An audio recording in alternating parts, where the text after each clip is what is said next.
Okay, let's dive into this. Welcome to This Explainer, where we're going to unpack a story that honestly completely challenges our basic assumptions about money, success, and, well, human nature.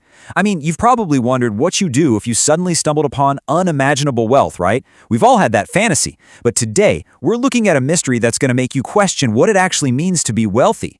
We're talking about the unbelievable sequence of events surrounding a $50 million crumpled piece of paper and the totally mysterious man at the center of the whole shebang. Keep dreaming. That ticket is worthless. Man, those harsh, cruel words were actually thrown by a passerby at a homeless man named Daniel. And think about the dramatic irony here. Someone literally takes time out of their day to mock a man who has nothing, just laughing at him for picking up a piece of trash. But, as you're about to see, the universe has an incredible sense of humor. What unfolds from this exact moment is going to flip the entire city and eventually the whole world completely upside down. Now, to really grasp the gravity of this, I want you to picture a freezing winter night in New York City. You know the kind: biting wind, bleak, icy sidewalks, and that sheer isolation of being out in the elements. This is really the emotional foundation of our story. Daniel is out there, walking slowly through these completely empty streets. He's not looking for a miracle. He's just desperately searching for food to survive another brutal night in the city. And then, right in the middle of this freezing cold and struggle for survival, he spots something. Right near a trash can, just lying there on the icy ground, is an old, crumpled lottery ticket. It's dirty. It literally looks like garbage. And the passing crowds, the few people actually out braving the cold, point and laugh at him for bending down to pick it up.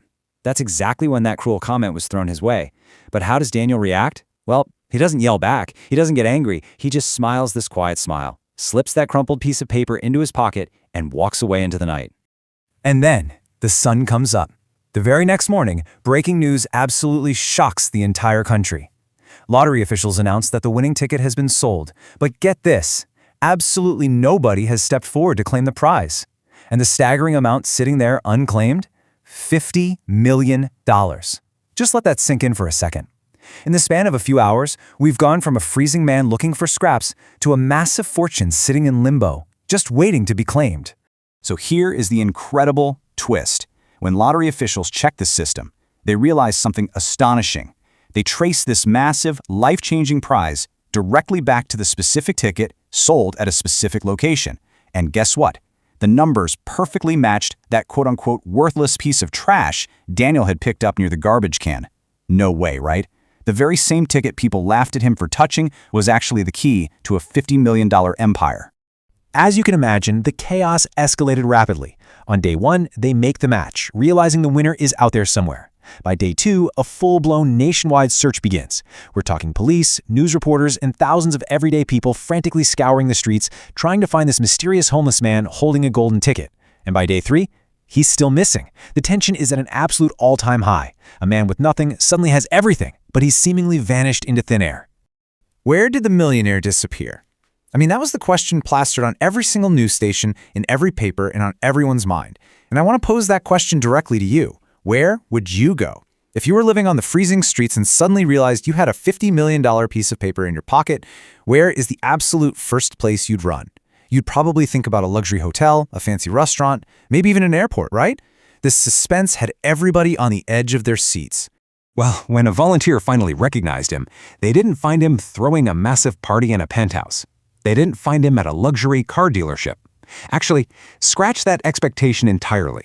They found Daniel in a small, quiet animal shelter just outside the city. And what was he doing? He was calmly feeding abandoned dogs and helping care for sick animals. He wasn't popping champagne. He was just continuing to give what little care he had to those who were even more helpless than him. And this brilliantly illustrates the core of this whole story. On one hand, we have what everyone expected, right? The mansion, the fleet of luxury cars, the private jet, the traditional textbook definition of hitting the jackpot. But on the other hand, we have what Daniel actually chose when the lottery company finally handed him that massive check. He immediately turned around and directed it toward homeless shelters, orphanages, and animal rescues. It is a complete inversion of society's expectations of sudden wealth. Let's break down exactly where that money went. Daniel donated almost all of his staggering prize to these specific, life-saving causes. Homeless shelters, so people wouldn't have to face those freezing New York nights like he did. Orphanages and children's hospitals to protect the most vulnerable. And of course, animal rescue centers, honoring the very place he sought refuge while the whole world was looking for him. He systematically dismantled his own fortune to build up the people and creatures who needed it most. Naturally, the world was stunned. When the press finally caught up to him, a totally bewildered reporter shoved a microphone in his face and asked the burning question that an incredibly confused public was shouting at their televisions: why didn't you keep the money for yourself? It's the logical question, right? Society basically trains us to hoard, to protect our assets, to elevate our own status. So to just give it all away, that just doesn't compute for most people. Daniel looked at the reporter, smiled, and simply said, "I lived without money for years, but these people and animals don't deserve to suffer." When he said those words, the entire crowd of reporters, police, and onlookers fell completely silent. The sheer profoundness of his empathy stopped everyone dead in their tracks. He understood survival. He knew the pain of the cold. And instead of using his wealth to separate himself from that pain, he used it to eradicate that pain for others. Almost overnight, millions of people around the world shared his story. Daniel didn't become famous because he became rich. I mean, we have plenty of rich people in the world, and most of their names are completely forgotten. No, Daniel became an absolute global icon because of his extraordinary empathy.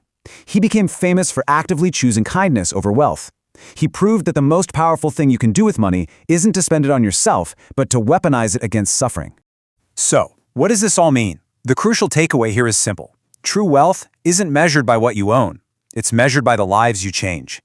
This story of a freezing, mocked man finding a crumpled ticket challenges us all. So I want to leave you with a provocative thought. If you found that ticket tomorrow, what would your definition of wealth look like?